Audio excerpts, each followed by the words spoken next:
RTC కార్మికుల సమస్యలు పరిష్కరిస్తామని గవర్నమెంట్ చెప్పినా ఇంతవరకు సమస్యలు ఒకటి కూడా పరిష్కారం కాలేదని చెప్తూ స్టాఫ్ వర్కర్స్ అండ్ ఫెడరేషన్ ఆధ్వర్యంలో ఎస్డబ్ల్యూఎఫ్ ఆధ్వర్యంలో కొద్దిసేపటి క్రితం ఖమ్మం డిపో ఎదుట ధర్నా నిర్వహించారు. వారు మనతో ఉన్నారు, వారితో మాట్లాడే ప్రయత్నం చేద్దాం. అబ్బో, ఇక్కడ కేజీ చీరలు కొంటే అర కేజీ చీరలు ఫ్రీ అంట. మంగళ్య షాపింగ్ మాల్, కేజీల్లో సేల్, టన్నుల్లో ఆనందం. సార్, మీ సమస్యలు ఏంటి, మీ డిమాండ్స్ ఏంటి? ఏప్రిల్ 22 నుండి 24 దాకా 3 రోజుల పాటు సమ్మె నిర్వహించాం. ఆ సమ్మె సందర్భంగా ప్రభుత్వం కమిటీ వేసింది.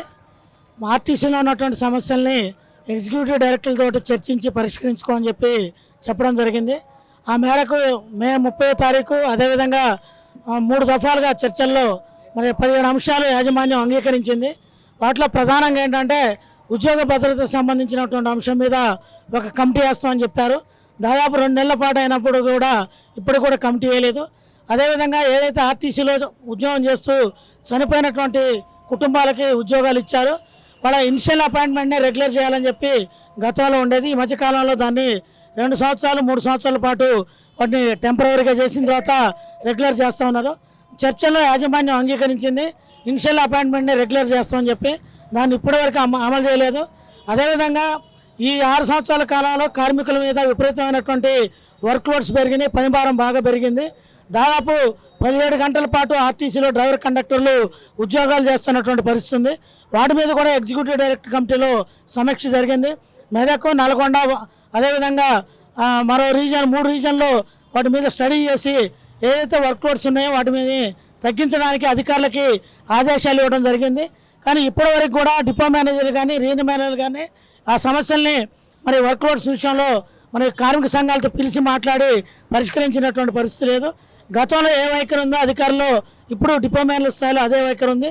కాబట్టి డిపో మేనేజర్లు ఎగ్జిక్యూటివ్ డైరెక్టర్ దగ్గర ఏదైతే హామీ ఇచ్చారో వాటిని అమలు చేయడం కోసం డిపో స్థాయిలో రీజన్ స్థాయిలో యూనియన్లతో చర్చించి సానుకూలంగా సమస్యలు పరిష్కరించాలని చెప్పి మేము కోరుతా ఉన్నాం. అదేవిధంగా విలీన కమిటీని కూడా వేస్తామని చెప్పారు. ఇప్పటివరకు విలీన కమిటీ కూడా వేయలేదు. ఎమ్మటే విలీన కమిటీని కూడా వేయాలని చెప్పి మేము డిమాండ్ చేస్తూ ఉన్నాం. రవాణా మంత్రి గారి దృష్టికి 2 రోజుల క్రితం తీసుకుపోయినా, అంతకుముందు ఎండీ గారిని కూడా మా యూనియన్ కలిసి రిప్రజెంటేషన్ ఇచ్చి వీటి మీద ప్రొసీడింగ్స్ ఇవ్వాలని చెప్పి మేము కోరడం జరిగింది. కాబట్టి ఎగ్జిక్యూటివ్ డైరెక్టర్ కమిటీలో ఇచ్చినటువంటి హామీలు ఏవైతే వాటిని ఇమీడియట్గా అమలు చేయాలని చెప్పి మేము డిమాండ్ చేస్తూ ఉన్నాం. డిపోలు ఉన్నాయి కదా మన దగ్గర, డిపోలలో ఎన్ని ఖాళీలు ఉన్నాయి, మీరు ఏమన్నా గుర్తించారా ఎన్ని ఖాళీలు ఉన్నాయి అనేది? టోటల్గా డిపో మేనేజర్ కార్యాలయాలు, ఆర్ఎం కార్యాలయం, అకౌంట్స్ డిపార్ట్మెంట్ అన్ని ఖాళీలు ఉన్నాయి. వాళ్ళకు సంబంధించిన అర్హత పరీక్షలు జరిపారు, పాస్ అయ్యి ఉన్నారు. వాటిని ఇవ్వాలని మేము డిమాండ్ చేస్తున్నాం. ఇంకా డిమాండ్స్ ఏమున్నాయి, మీకు సంబంధించిన డిమాండ్స్ ఏమున్నాయి? పాస్ అయ్యి ఉన్నారు. వాటితో పాటు ఈ రిటైర్డ్ అయిన ఎంప్లాయీస్కి వాళ్ళకి రావాల్సిన బకాయిలు ఇవ్వట్లేదు. అలాగే ఈ వర్క్ లోడ్స్ మన డిప్యూటీ జనరల్ సెక్రటరీ చెప్పిండు, విపరీతంగా వర్క్ లోడ్స్ పెరిగినాయి. దాని మీద డిపో మేనేజర్లు, రీజన్ మేనేజర్లు స్పందించట్లేదు. ఆల్రెడీ ఈడీ గారు అంగీకరించారు. ఈడీ కమిటీ వాళ్ళు కింద స్థాయిలో మీరు చర్చలు జరపండి, అలాగే వాటిని సర్వే చేయండి, ఇబ్బంది ఉంటే మార్చుకోండి అని కూడా చెప్పినప్పటికీ ఇవాళ వాటి వైపు ఈ యాజమాన్యం మొగ్గు చూపట్లేదు. చాలా అనారోగ్యానికి గురవుతున్నారు కండక్టర్ డ్రైవర్లు. చాలా ఇబ్బందిగా ఉంది. తీవ్రమైన వర్క్లోడ్ ఉందని, వర్క్లోడ్ తగ్గించమని ఎన్నిసార్లు అడిగినా పట్టించుకోవడం లేదని, అర్హతలు ఉన్న వారికి పరీక్ష నిర్వహించారని, ఆయన ఆ పోస్టులను నింపడం లేదని, అదేవిధంగా రిటైర్ అయిన వాటికి కూడా బెనిఫిట్స్ ఇంతవరకు రావడం లేదని ఎస్డబ్ల్యూఎఫ్ నాయకులు చెప్తున్నారు.